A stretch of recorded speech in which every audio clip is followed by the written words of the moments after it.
तुरंत फोन आ जा, इमाम साहब बच्चा नहीं आया अभी, उसे ट्यूशन के लिए जाना। कितनी देर लगाती उसे पढ़ाने में? जल्दी छुट्टी दो। आधा घंटे के अंदर बच्चा हमारा घर में चाहिए। जब हमारे बच्चों को यह साफ दिखता है कि हमें कुत्ता बिल्ली पढ़ने के लिए 12 घंटे दिए जाते हैं, कुरान पढ़ने के लिए आधा घंटा दिया जाता है, तो सबसे ज्यादा अहम हिंदी इंग्लिश होती है, बाद में वक्त बचता है तो कुरान होता है। हाथ जोड़ के खुदा का वास्ता दे के कहता हूं, अपने बच्चों को यह बता दो कि कुरान दुनिया की हर तालीम से ज्यादा अहम है, कुरान दुनिया की हर दौलत से ज्यादा बड़ी दौलत है, कुरान दुनिया की सारी किताबों से सबसे बड़ी किताब है, कुरान हर किताब से अफजल है। अपने बच्चों को यह बता दो, बेटे जान जाए तो जाए लेकिन कुरान हाथ से न छूटने पाए। अपने बच्चों को कुरान का एहतराम इतना सिखा दो ताकि आने वाली नस्लों को कुरान पढ़ने का हुनर आ जाए, कुरान सीखने का हुनर आ जाए। आज दुनिया बात करती है कि करबला में हुसैन ने नेज़े पे कुरान पढ़ा था। मैं कहता हूं यह कोई ताज्जुब की बात नहीं है, हुसैन पे लाजिम था कि वो नेज़े पे कुरान पढ़ते, इसलिए कि माँ ने जब भी दूध पिलाया था कुरान पढ़ के पिलाया था, जब भी सुनाया था कुरान पढ़ के सुनाया। मेरा मानना यह गरीब नवाज के हवाले से कि अगर अजमेर वाला बैठा दे तो ऊंट नहीं उठते हैं, अगर गुलामों को बैठा दे तो कैसे उठ के जा सकते हैं? जिंदाबाद है ना। आपको पूरी महफिल जम के सुननी है और एक मिसाल कायम कर देनी है कि हम खेती जरूर करते हैं लेकिन रिश्ता मदीने वालों से मजबूत रखते हैं। सुभान अल्लाह। ये मिसाल कायम कर देनी है। ये आज इदारा कायम हुआ कि अभी हजरत अल्लामा मौलाना आलम रजा साहिब क़िबला ने बड़ी अच्छी गुफ्तगू की और मिसाल के जरिए समझाया कि हमारे लिए दीन कितना जरूरी है। लेकिन माजरत के साथ एक मिसाल हजरत ने यह भी दी, बच्चा खूबसूरत होता है तो स्कूलों की जीनत बनता है, और अगर बच्चा कमजोर पैदा होता है तो वो मुदर्रिसीन के लिए जहमत बन जाता है। ये बात हजरत ने कही 99% बिल्कुल दुरुस्त है। मैं आपसे इतना पूछना चाहता हूं, हमारे पास आसमान से नाजिल की हुई किताब सिर्फ एक है और उस किताब का नाम क्या है? कुरान। सारे बोले कुरान शरीफ। अभी सबकी आवाज नहीं आ रही, क्या है उस किताब का नाम? क्या है? कुरान शरीफ। अगर वही हमने नहीं पढ़ा तो दुनिया में आके क्या किया? सिर्फ सोचिएगा, मैं हाथ नहीं उठवाऊंगा आपसे। अगर हमने वही नहीं पढ़ा तो फिर हमने क्या पढ़ा? और उसको ना पढ़ने का जो एक सबसे बड़ा रीजन है वो ये है कि मौलवी बनेगा तो क्या खाएगा, क्या कमाएगा। अल्लाह। ये सबसे बड़ा रीजन जो आवाम के बीच में रहता है। किसी अमीर ज़ादे से अगर कहो मदरसा क्यों नहीं जाता, कि अब्बा ने मना कर दिया, कहा क्योंकि इमामों की तनख्वाह कितनी होती है? 5,000, 6,000, 8,000, 10,000, 15,000, ये फिक्र होती है। इसलिए हमारे अब्बा ने सोचा डॉक्टर बन, गला काटना, कोई रोकने वाला नहीं होगा, कोई फतवा नहीं लगाएगा तुझ पे। वकील बन जा, मुकदमा जीते या हारे फीस पहले देनी पड़ेगी, कोई फतवा तुझ पे नहीं लगेगा, है ना। हम वो तालीम दें जिसमें पैसा जल्दी से जल्द घर में आए। मुसलमानों मेरा मशवरा है, अल्लाह से जब भी दुआ मांगा करो ना, कभी दुआ में कसरत ना मांगना, अगर मांगना तो बरकत मांग लेना। सुभान अल्लाह। क्या मांगना है? जोर से क्या मांगना है? बरकत। बरकत। कसरत में और बरकत में फर्क होता है। कसरत क्या? अगर एक बंदे की तनख्वाह 50,000 है, तनख्वाह कम है कि ज्यादा? बोलो। कम है कि ज्यादा? भाई इसका थोड़ा इको कम कर दो। तनख्वाह कम है कि ज्यादा? ज्यादा। 50,000 तनख्वाह महीने की है और खर्चे 51,000। गरीब रहेगा कि अमीर? हैं? हाँ जी, समझ गए इतनी बात। तनख्वाह 50,000, खर्च 51। बंदा गरीब है कि अमीर? तनख्वाह 15,000, खर्च 14,000। बंदा गरीब है कि अमीर? कैसे? उधर घट रहे हैं, इधर। इतनी बात समझ में आ गई? उधर घट रहे हैं, इधर बढ़ रहे हैं। अगर किसी के जहन में यह बात रहती है कि बेटा मौलवी बनाएंगे तो 10,000, 15,000 कमाएगा, तो कान खोल के सुन और जात चेक कर ले। मैं मस्जिद का 6,000 तनख्वाह लेने वाला इमाम लेके आऊं, तू 80,000 कुर्सी पे बैठ के कमाने वाला मुलाजिम लेके आ। दोनों के चेहरे मिला के देख, दोनों के कपड़े मिला के देख, किसके चेहरे पे नूर ज्यादा है, किस जिसकी जिंदगी में शऊर ज्यादा है, फिर खड़ा करके देख ले और फैसला कर कि इनमें अच्छा कौन है। खुदा की कसम 6000 कराने वाले इमाम को देख के ये कहना पड़ेगा कि खुदा की कसम जो दुनिया के दरवाजों से 70,000 कमाता है, उसके चेहरे पे वो नूर नजर नहीं आता जो हुजूर की चौखट के फकीर के चेहरे पे नजर आया। नारे तकबीर, जरा हाथ उड़ा के बोले नारे तकबीर, नारे रिसालत, जलसे दस्तारबंदी, हजरत अल्लामा मुफ्ती हम्माद रजा साहिब किबला, नारे तकबीर। अगर ये सोचते हैं हम, अगर ये सोचते हैं पैसा कम मिलेगा, तो बताओ पैसा बड़ी चीज है कि इज्जत? सारे बोलो इज्जत। इधर वाले चेयरमैन भी बोल दें क्या पैसा बड़ा कि इज्जत? आदमी पैसा इसलिए कमाता है कि चमक दमक पैदा करे, और चमक दमक इसलिए पैदा करता है कि लोग देखें, और लोग देखें फिर ये कहें यार इसका जवाब नहीं। इतना करने के लिए ना 3-3 पुश्ते जमीन में घुसड़ जाती हैं, तब जाके कोई 2 बंदे सलाम करते हैं। मैं कहता हूं बेटे को एक को कुरान पढ़ा के देखो, दुनिया के किसी कोने में जाएगा ना, किसी मंत्री को इतना सलाम करने वाले नहीं मिलते जितना कुरान वालों को सलाम करने वाले मिल जाते। सुभान अल्लाह, सुभान। तो आप किस चीज को तलाश कर रहे हैं? जिंदाबाद। और हम इस चीज के, हमारी जमात इस चीज के मुखालिफ नहीं कि हमारी जमात में IAS ना हो, IPS ना हो। हम इस चीज का इनकार नहीं करते कि मत पढ़ाओ बिल्कुल बच्चों को। हम तो ये कहते हैं हमारा बेटा डॉक्टर बने, लेकिन डॉक्टर बाद में बने, मोहम्मद अरबी का गुलाम पहले होना चाहिए। सुभान अल्लाह।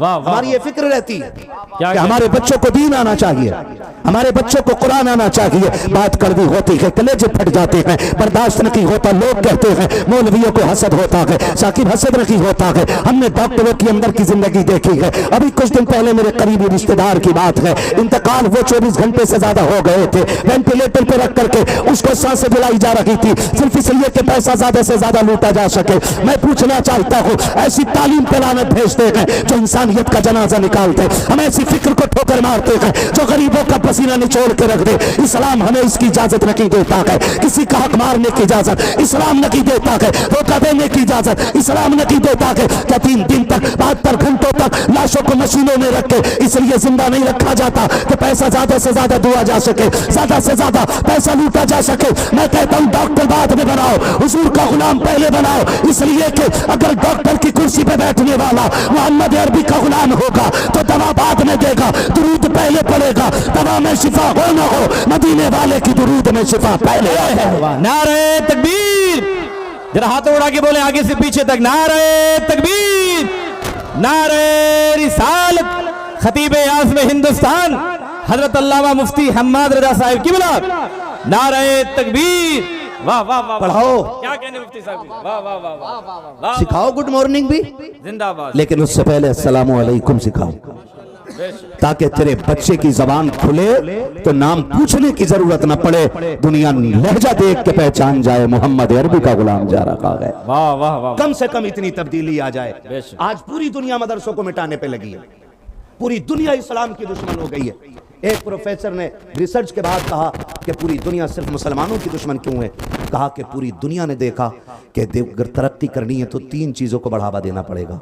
नंबर 1 सूद है जी, नंबर 2 शराब, और नंबर 3 बेगैरती बेहयाई। इस्लाम इन 3 चीजों से रोकता है। इस्लाम इन 3 चीजों से रोकता है। इस्लाम मिटा दो, फिर लूट खुल के गरीबों को लूटा जाएगा। बेटियों से चिढ़ क्यों? इसलिए कि पूरी दुनिया की कौमों का जायजा ले लो, जितनी पर्दे में इस्लाम की बेटियां मिलेंगी किसी मजहब में उतना पर्दा नजर नहीं आएगा। इसलिए हमारी बेटियों को टारगेट किया जा रहा है, उनको मारा जा रहा है। परसों की रिपोर्ट है, परसों 24 घंटे के अंदर 10 से ज्यादा मुस्लिम बच्चियों को कत्ल किया गया है। उनमें वो भी शामिल हैं जिन्होंने गैरों से निकाह करने का इनकार कर दिया, और वो भी शामिल है जिन्होंने गैरों से निकाह कर लिया। लेकिन अभी हमारी खसाबी पे फर्क नहीं आया है, अभी हमारी मूंछ का चिराग नीचे नहीं हुआ है, अभी हमने अपनी अना का गला नहीं घोटा है। क्यों? क्योंकि अभी आग हमारे घर तक नहीं आई है। अगर अब भी बेदार नहीं हुए तो फिर बहुत ज्यादा इंतजार करने की देर नहीं है, थोड़ी देर लगने वाली है कि यह आग आपके दरवाजे तक आने वाली है। अब भी जाग जाओ और उस रविश पे आ जाओ जो रविश मजहब इस्लाम ने अता किया। बुरा ना मानिएगा, हमारे मदरसों को नुकसान इतना गैरों से नहीं पहुंचा जितना अपनों से पहुंचा है। सही। चलो मेरे साथ कोर्ट में तुम्हें दिखाऊं। मदरसों के खिलाफ अगर मुकदमे सबसे ज्यादा किसी ने किए हैं तो मुसलमानों ने किए। समझ रहे मेरी बात? सबसे ज्यादा हमने मदरसों के खिलाफ मुकदमे किए हैं। मदरसों को बंद कराने की सबसे ज्यादा कोशिशें हमारी हैं। हम एक मौलवी से नफरत करके इतने गिर गए कि हमने नबी के घर में ताला लगवा दिया। फैसला कर, कौसर का मालिक कौन है, महशर का मालिक कौन है, जन्नत का मालिक कौन है, पुलसिरात से कौन गुजारेगा? तो सबका एक ही जवाब होगा कि जो पुलसिरात पार कराएगा वो कोई और नहीं, ज़हरा का बाबा होगा। अगर सब कुछ हुजूर करेंगे तो फिर हुजूर से बिगाड़ के जाना किधर है? कोई दर है ऐसा जो हुजूर के बाद हमारे लिए खुलता नजर आए? कोई मददगार है ऐसा? ये मंजर भी कयामत में नजर आएगा। सबने सफे महशर में ललकार दिया हमको, ए बेकसों के आकाब तेरी दुहाई है। आखिर में पलट के सबको हुजूर की चौखट पे जाना है। तो फिर मदरसों से दुश्मनी कैसी, मदरसे वालों से इख्तिलाफ कैसा? पहली वजह यह है कि जो मदरसों में हम नहीं पढ़ाना चाहते बच्चों को, हम ये सोचते हैं कि इसमें पैसा नहीं है। इसमें पैसा भले कम है लेकिन रब ने इसमें इज्जत भी हिसाब रखी हुई है। बेशक, सुभान अल्लाह। तो इज्जत के लिए कम से कम बच्चे पढ़ाएं। दूसरी वजह बताओ, बता दूं, नाराज तो नहीं हो रहे चचा? हो गए भी तो क्या बिगाड़ लोगे? मौलाना रिजवान से बाद में हिसाब लेना। कितना कड़वा मौलवी वक्त बुलाया था कि जन्नत बांट के ही नहीं गया। न जन्नत इनके बाप की है न मेरे बाप की है, जन्नत रसूल पाक की है जी। जो उन्हें राजी कर ले वो जन्नत का हकदार हो जाएगा। ये सारा अपना अपना मसला है। तो बच्चों है ना सारे लोगों की।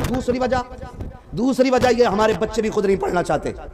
क्यों? क्योंकि हमारे बच्चे देखते हैं कि मौलाना आए थे इमाम साहब, हमारे अब्बा ऐसे टांग पे टांग रख के बैठे रहे हो, कह रहे कहो हाफिज जी कैसा आना हुआ।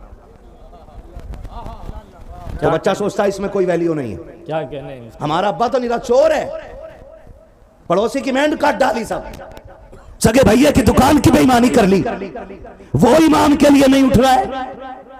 तो इसमें इज्जत क्या होगी? जो बची कुची थी ना वो हमने ऐसे खत्म कर दी। हम कह रहे हैं ये ज़कात खाने वाले लोग हैं, ये खैरात खाने वाले लोग हैं, ये चंदा खाने वाले लोग हैं। अल्लाह की इज्जत की कसम खा के कहता हूं, मौलवी तुम्हारी खैरात पे नहीं पलता, मौलवी जितना भी पलता है मदीने वाले के दर की खैरात पे पलता है। अगर ये जहन में नजरिया हो तो बदल दीजिए। अपने बच्चों के सामने उलमा की इज्जत किया करो।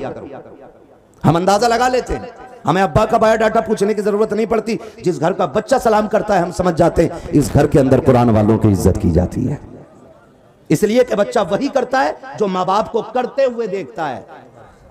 हमारे बच्चे वो नहीं करते जो हम कहते हैं, हमारे बच्चे वो करते हैं जो हमें करता हुआ देखते हैं। क्या? जो हमें करता हुआ देखते हैं वो करते हैं हमारे बच्चे, जो हमें करता हुआ देखते हैं। हम अपने बच्चे से कह रहे हैं बेटा झूठ मत बोलना। हमने बच्चे से कह दिया, थोड़ी देर के बाद ना कोई आ गया कर्जे वाला, उसने गेट बचाया, कहा कौन है? बेटे को पूछा, पूछ क्या कौन है? उसने बताया फला है। कहा ओहो पैसे लेने आया। बेटे से कह रहा जाओ कह दो अब्बा घर नहीं है। अब बेटा सच्चा बनेगा कि झूठा? बोलो, टेंशन में आ रहे हो? ये सच्चाई है। फिर हमारी औलाद झूठी बन जाती है। अपने बच्चों के सामने कुरान वालों की इज्जत किया करो, एहतराम किया करो। हमारे दिल में कुरान की वैल्यू क्यों नहीं? हाँ पड़ जाएगा। 18 घंटे हम हिंदी इंग्लिश को देते हैं और सिर्फ 35 मिनट देते हैं कुरान वालों के लिए। उसमें भी 5 मिनट लेट हो जा फौरन फोन आ जा, इमाम साहब बच्चा नहीं आया अभी, उसे ट्यूशन के लिए जाना। कितनी देर लगाती उसे पढ़ाने में? जल्दी छुट्टी दो। आधा घंटे के अंदर बच्चा हमारा घर में चाहिए। जब हमारे बच्चों को यह साफ दिखता है कि हमें कुत्ता बिल्ली पढ़ने के लिए 12 घंटे दिए जाते हैं, कुरान पढ़ने के लिए आधा घंटा दिया जाता है, तो सबसे ज्यादा अहम हिंदी इंग्लिश होती है, बाद में वक्त बचता है तो कुरान होता है। हाथ जोड़ के खुदा का वास्ता दे के कहता हूं, अपने बच्चों को यह बता दो कि कुरान दुनिया की हर तालीम से ज्यादा अहम है, कुरान दुनिया की हर दौलत से ज्यादा बड़ी दौलत है, कुरान दुनिया की सारी किताबों से सबसे बड़ी किताब है, कुरान हर किताब से अफजल है। अपने बच्चों को यह बता दो बेटे जान जाए तो जाए लेकिन कुरान हाथ से न छूटे, टूटने पाए। अपने बच्चों को कुरान का एहतराम इतना सिखा दो ताकि आने वाली नस्लों को कुरान पढ़ने का हुनर आ जाए, कुरान सीखने का हुनर आ जाए। आज दुनिया बात करती है कि करबला में हुसैन ने नेज़े पे कुरान पढ़ा था। मैं कहता हूँ ये कोई ताज्जुब की बात नहीं है। हुसैन पे लाजिम था कि वो नेज़े पे कुरान पढ़ते, इसलिए कि माँ ने जब भी दूध पिलाया था कुरान पढ़ के पिलाया था, जब भी सुनाया था कुरान पढ़ के सुनाया था। जब माँ फातिमा होती है तो बेटे हुसैन बन के नेज़े पे कुरान पढ़ा करते। वाह वाह वाह, नारे तकबीर, नारे रिसालत, नारे हैदरी, नारे हैदरी। हजरत अल्लामा मुफ्ती हम्माद रजा साहिब किबला, नारे भाई, तकबीर। दीन इतना हल्का नहीं जितना समझ रखा।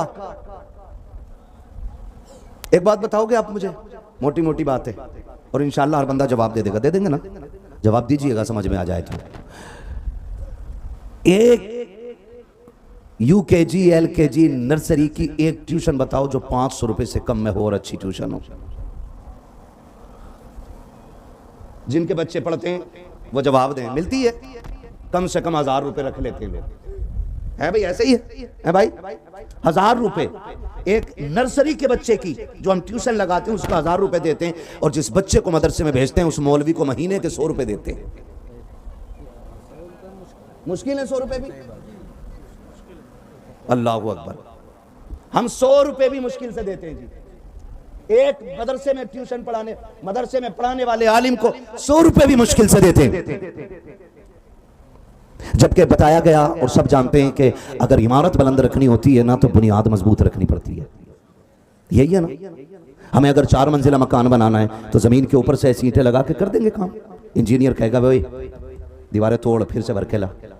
अगर दूसरी मंजिल पे भी गया ना तो ये बैठ जाएगी। का बुनियाद मजबूत नहीं है। अगर बुनियाद मजबूत ना हो तो इमारत गिर जाती है, और अगर बुनियाद मजबूत ना हो तो मौलवी मजबूत कैसे बनेगा आपका बच्चा? उसका दीन मजबूत कैसे होगा?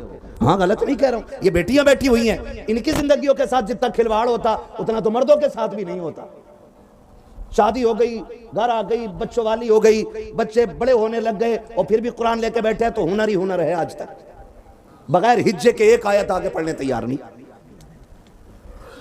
और ससुर कह रहा हमारी बहू बड़ा कुरान पढ़ा है, 3 घंटे हिलाए तो 2 रुपए उसके। ये कंडीशन है हमारी। और कभी 30-40 में जाने का मौका मिलता है ना कहीं भी, फिर देखो कुरान पढ़ने वालों को ऐसा पढ़ रहा कुरान, दिल करे उठा के ऐसा पटक कि इसकी 3 इकाई बन जाए। समझ में ही नहीं आता कुरान पढ़ रहा कि संस्कृत पढ़ रहा। हाँ, ये हमारे कुरान की तालीम है। और मजाल है इमाम खुतबे में 3 मिनट ज्यादा कर दे। जिसकी आज तक तहियात याद नहीं है वो कह रहा है इमाम रखने का ना भी टाइम का पाबंद नहीं है, इसे निकाल दो। ये 2 कौड़ी के आदमी की जबान होती है। जिसे कलमा दुरुस्त याद नहीं वो फैसला करता है कि इमाम कौन बनेगा। कयामत कब आएगी? अगर जागिर फैसला करने लगे कि किसके पीछे नमाज होगी और किसके नहीं, तो मत पूछ कयामत कब आएगी, समझ ले कयामत तेरे दरवाजे पे आके खड़ी हो गई। आज हम कहां खड़े हो गए आकर के? आज सब रो रहे हैं कि मुसलमान परेशान है। मुसलमान दूसरों के सितम से नहीं, अपने अमाल की बुनियाद पर परेशान है। अपने अमाल की। हमारे घर में कुरान रखा हुआ तो है लेकिन कोई खोलने वाला नहीं है। 7 बंदे घर में हैं तो 14 मोबाइल तो हैं, लेकिन अगर 7 बंदे घर में हैं तो 3 से ज्यादा कुरान नहीं है। और वो 3 भी सिर्फ रमजान में एक आधा खुलता उनमें का, बाकी 3 के 3 वो 11 महीने बंद रहते हैं।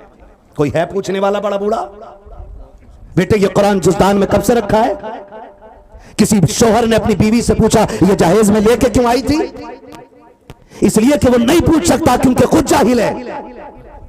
पलट के वो भी तो पूछ सकती है तुम पढ़ लो, वो कहेगा मैंने खुद नहीं पढ़ा, तो वो कैसे बीवी को समझा सकता है? मैं आज हर शख्स से कहना चाहता हूं, खुदा का वास्ता, आप बेटियों के जहेज में कीमती दौलत दिया करते हो, फ्रिज अच्छी क्वालिटी का देते हो, वॉशिंग मशीन अच्छी कंपनी की देते हो, जितना सामान देते हो ये सोच के देते हो 10-12 साल बेटी का काम चलता रहे, नुकसान ना हो, साथ में गारंटी और वारंटी कार्ड लेकर के आते हो ताकि बेटी के जहेज में कोई दिक्कत ना आ सके। और फिर साथ में जब कुरान देने की बारी आती है, एक खूबसूरत सा कवर तलाश करते हो, उस बक्से के अंदर कुरान को रखा जाता है, जहेज के सबसे ऊपर सजा दिया जाता है। खुदा की कसम, खून के आंसू रोता है ये दिन जब बेटियां रुखसत होने लगती है। कुरान से पहले जहेज की तरफ हाथ जाता है। कोई कहता गाड़ी में लेकर के जाऊंगा, कोई कहता बेड इसमें उठा के रखो, कोई कहता फ्रिज मेरे हवाले कर दो, लेकिन कोई ये नहीं कहता है ये कुरान मेरे हवाले कर दिया जाए। आखिर में सबसे बाद में जिसको उठाया जाता है वो अल्लाह की किताब कुरान होता है। और जब कुरान को उठाया जाता है, कहा ठहरो जी, अब बेटी कुरान के साथ जा रही है, कुरान बेटी के साथ जा रहा है, बेटी कुरान के साए में तो आ गई, कुरान बेटी की गाड़ी में रख करके तो आ गया। जब जहेज उतारा गया, सास भी मुस्कुरा रही थी, ससुर भी खुशियां मना रहा था, बड़ा जहेज बेटे वालों ने बेटी वालों ने दिया है। इधर देखो दीवान का जवाब नहीं है, उधर देखो बेड का जवाब नहीं है, अलमारियां तो क्या है, पूरा फर्नीचर दे दिया है, सारे खुश हो रहे हैं। आखिर में एक बंदा कुरान लेकर अंदर आता है, ये कुरान किधर रखा जाए। जैसे कुरान घर में आता है, सास का चेहरा उतर जाता है, ससुर कहता है इसको यहाँ क्यों लाए हो, घर में पहले से कई कुरान है, जाओ इमाम साहब को जाकर के दे दो, मस्जिद में रख दिया जाए ताकि किसी के काम आ जाए।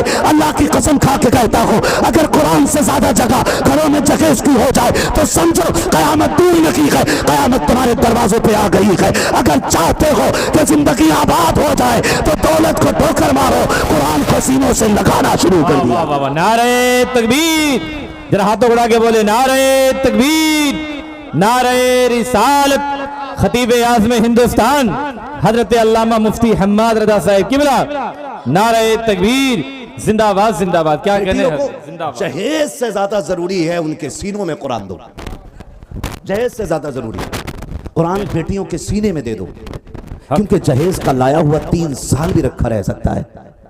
अगर बेटियों को कुरान पढ़ा के रुखसत कर रहे हो ना, तो वो जब भी मुसल्ले पे बैठेगी कुरान की कोई ना कोई आयत या रुकू जरूर पढ़ेगी। इसलिए कुरान दो बेटियों को भी। और बेटे, खुदा के वास्ते तुम भी कुरान पढ़ लो, कुरान पढ़ लो। और पढ़ने की कोई उम्र नहीं है।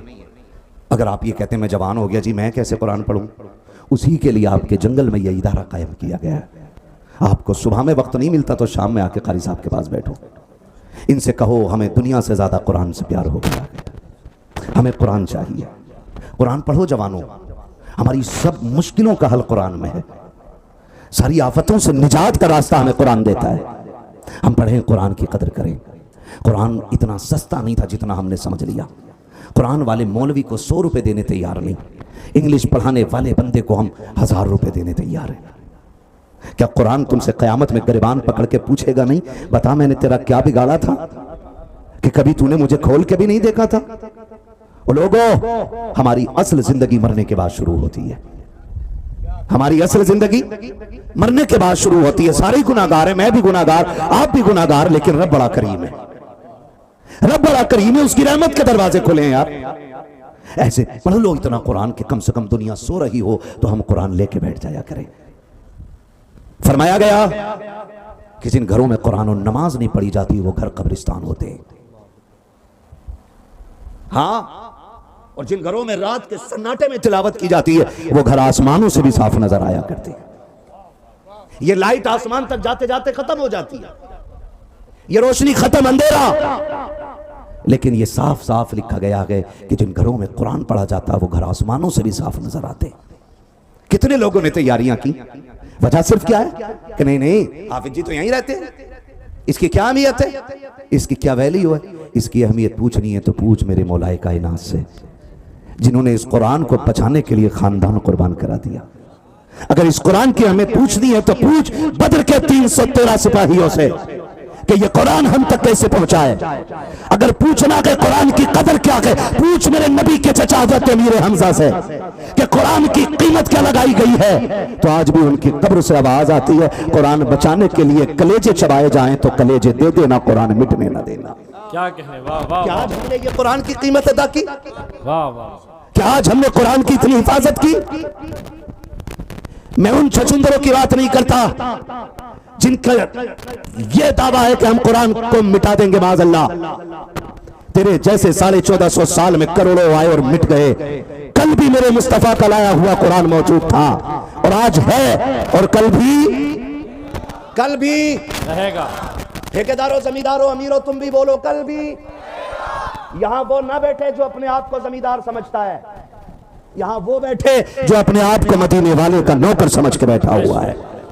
ये याद रखिएगा, कुरान कल भी था, आज भी है और कल भी रहेगा, कल भी रहेगा। न एक नुक्ता घटा था, न घटेगा, न बढ़ा था, न बढ़ेगा, क्योंकि इस कुरान की हिफाजत के लिए अल्लाह ने इन लोगों के सीने का इंतखाब फरमा दिया है। सुभान अल्लाह। अगर आज ये एक बच्चा हाफिज कुरान बनाए ना, तो इसकी वजह यह नहीं कि खाली एक रात की मेहनत ऐसी थी, एक चारपाई मिली, लेटे और हाफिज बन गए। अल्लाह ने जिनके सीनों से कुरान की हिफाजत करानी थी ना, उनका इंतखाब आलम अरवाह ही में कर लिया था। बेशक बेशक, सुभान अल्लाह। वो आलम अरवाह में भी चुन लिए गए थे।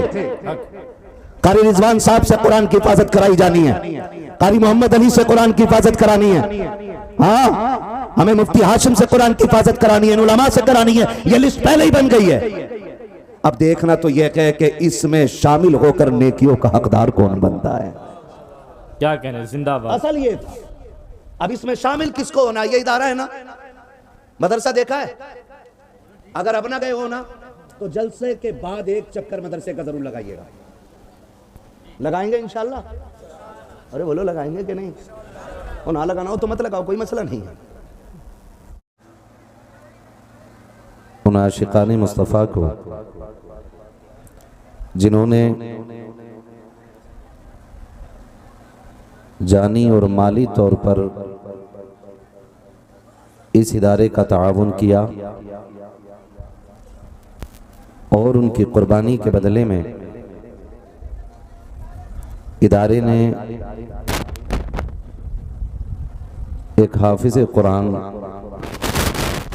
इस कौम को अता कर दिया है। परवरदिगार आलम तमाम ही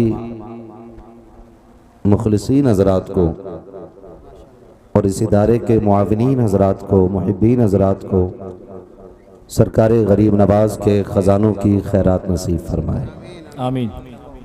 अभी आपने बड़ी खूबसूरत गुफ्तगू हमारी जमात के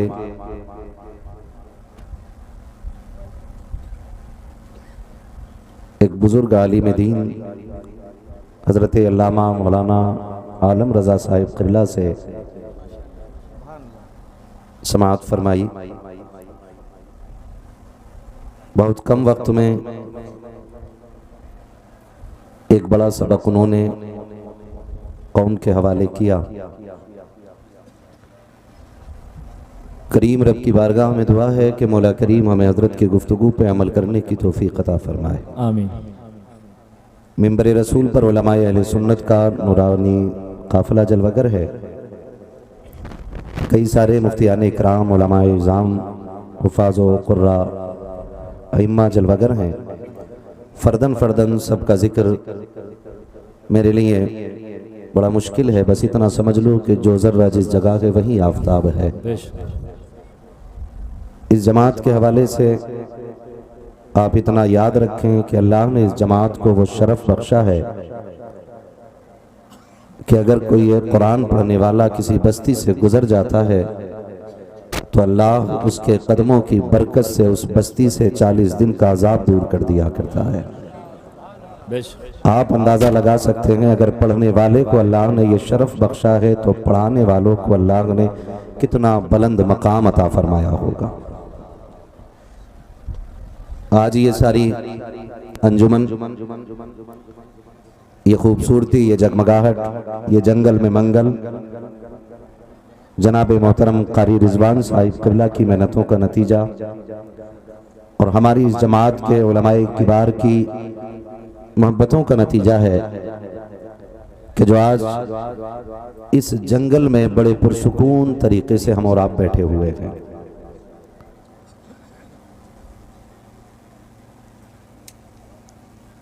यकीनन थोड़ी देर के बाद वो अजीम तोहफा जो इदारे ने हमें अता किया है, उस खूबसूरत चेहरे की भी ज़ियारत हम और आप करेंगे। मेरा अपना मानना यह है कि आज की इस महफिल का ख़ास दूल्हा वही है कि जिसके सर पे आज दस्तारबंदी होगी। उसी एक हाफिज कुरान के लिए इतनी बड़ी महफिल सजाई गई है, और मैं इस महफिल को देखकर और उस हाफिज को देखकर मैं अपनी जमात के दिल का हाल इस तरह बयान करूं कि यही है आरज़ू, तालीम कुरान आम हो जाए। आप सुभान अल्लाह बोल सकते हैं तो बोल दें, वरना मुझे चंदे की दाद भी नहीं चाहिए। यही है आरज़ू, तालीम कुरान आम हो जाए, हर एक परचम से ऊंचा परचम इस्लाम हो जाए।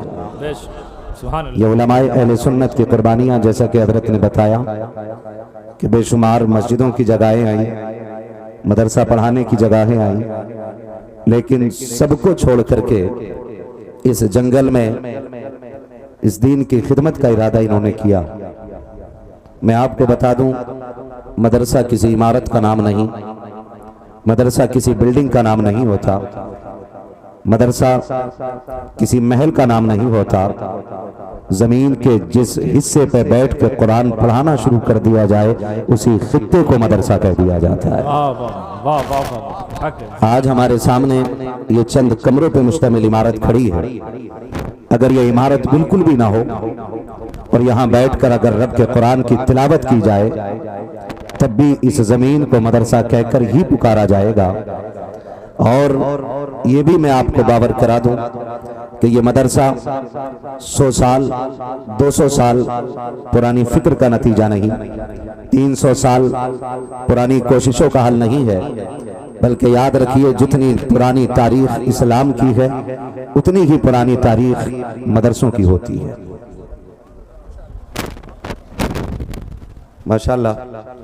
नारे तकबीर।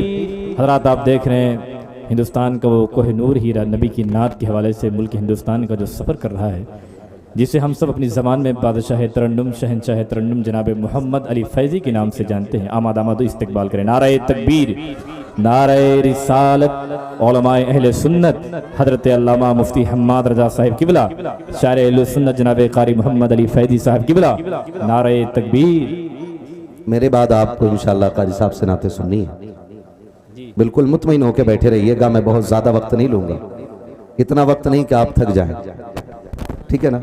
नाराज़ तो नहीं आप लोग, है ना? मेरी ख्वाहिश है कि अगर मेरे भाई जो खड़े इधर आ जाए ना आगे, तो आपको सुनने में अच्छा लगेगा, मुझे बोलने में बहुत अच्छा लगने लग जाएगा। आ जाए।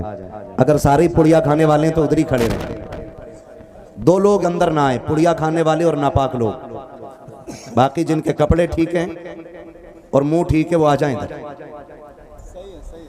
बड़ा मसला रहता है, अगर किसी को बुला लो तो घर चला जाता है, लेकिन मुझ पे कोई फर्क नहीं पड़ता है। मेरा तो ईमान यह है कि यहाँ कोई आता नहीं है, बुलाया जाता है। क्या कहना, जिंदाबाद। और आपको इन उलमा ने, कारी साहब ने, अल्लामा साहब ने, इस जमात ने नहीं बुलाया है। बस इतना समझ लो कि महबूब की महफिल को महबूब सजाते हैं, आते हैं वही जिनको सरकार बुलाते हैं। वाह वाह वाह वाह। अगर मेरे सहन में मेरी मर्जी के बगैर कोई नहीं आ सकता, तो हुजूर की महफिल में उनकी मर्जी के बगैर कोई नहीं आ सकता। ये याद रखिएगा। तो इसलिए कोई शिकायत किसी से है ही नहीं। जो आए हैं वो बुलाए गए हैं या भेजे गए हैं, है ना? महफिल गरीब नवाज के नाम की है, मुल्क भी उन्हीं का है। कुर्सी पर कोई भी बैठे राजा तो, डर के बोलिएगा कहीं पुलिस उठा के ना ले जाए। राजा तो हाँ जी, मुझे पता चला ये तो बड़ी बहादुर कौम होती है। ये बहादुर कौम में इसका जिक्र आता, तो फिर ऐसे क्यों बोल रहे हैं कि कहीं दम ना निकल जाए। राजा तो हाँ जी, पीछे वाले बहुत नाराज होकर बैठे। ऐसा तो नहीं घर से ये सोच के आए थे मौलाना ने बिरयानी बनवाई होगी और यहाँ हाथ ना लगी। ऐसा भी होता है कि लंगर उधरी खाना चल के, और पता चला मदरसा खुद इतना गरीब था क्या मेहमानों का खर्चा मुश्किल से उठाया? क्या के बैठते, चलो बैठ जाओ, सुभान अल्लाह नहीं कहना। ऐसा तो नहीं घर से खाना खा के आए ना, जितने लोग खा के आए वो जरा कह देना या रसूल अल्लाह, या रसूल अल्लाह। पीछे वाले भी खा के आए तो पीछे वाले भी बोले जरा या रसूल अल्लाह। हाँ जी, गरीब नवाज की